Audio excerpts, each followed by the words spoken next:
හිතන්නකෝ ඔබ ඔබේ නිවසේ බොහොම සැපසනීපෙන් ලස්සන පුටුවක වඩලාඉන්න.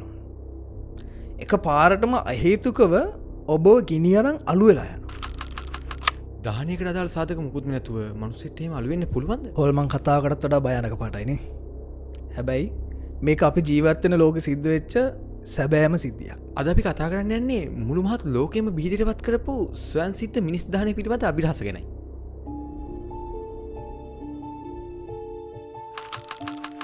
වර්ෂය 1951 ඇමරිකාවේ ෆ්ලොරිඩා ප්‍රාන්තයේ ජීවත්වන මේරි රීස නැමැති කාන්තාව තමන්ගේ ගෙදර පුටුවක වඩලාඉන්න.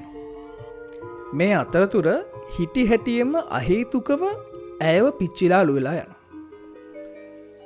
පොලිස් වාර්තාවල සඳහන් වන ඔළුව විකාරම වන සටහන තමයි මැය මෙම අවස්ථාවදී වාඩිලා හිටපු කාමරය ආශ්‍රිත තින කිසිම ගෘහභාණ්ඩයකට කිසිම ආකාරය හානියක් වෙලා තිබෙන්නේ. සම්පූර්ණයෙන් මේවා අලුවී ගියත් ඇගේ එක පාදයක් විතරක් සෙරප්පුවක් එක ඉතුරලා තිබ්බනේද? සාමාන්‍ය මනුස්සෙක්ක සම්පූර්ණයෙන් අලුවෙන්නම් සෙල්සියස් අංශක 1600කට වඩා උෂ්ණත්වයක් අවශ්‍යයි. ඉතින් ගෘහස්ත ගින්නකින් ඒ වගේ දෙයක් සිද්ධ කරන්න පුළුවන්ද? මේ ගැන අධ්‍යයනය කරපු විද්‍යාඥයන් මේකට කිව්වේ ද වික් ඉෆෙක්ට් කියලා.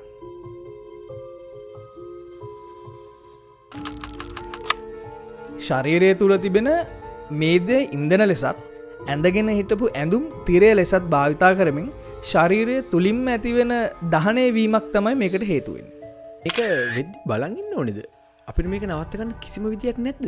විද්‍යාඥයන් කියන විදියට මේක අද්භූත සිද්ධියක්වත් හොල්මන් සිද්ධියක්වත් අදාළ කරගෙන වෙන දෙයක් නෙවෙයි. ඇත්තටම මේක භෞතික හා රසායනික ක්‍රියාවලියක්. මේ සිද්ධියට මුහුණ දෙන කෙනා එවෙලේ ගැඹුරු නින්දකින් හෝ යම් කිසි අසනීප තත්ත්වයකින් හෝ අධික මත්බවකින් යුතු වෙලා තියෙනවා.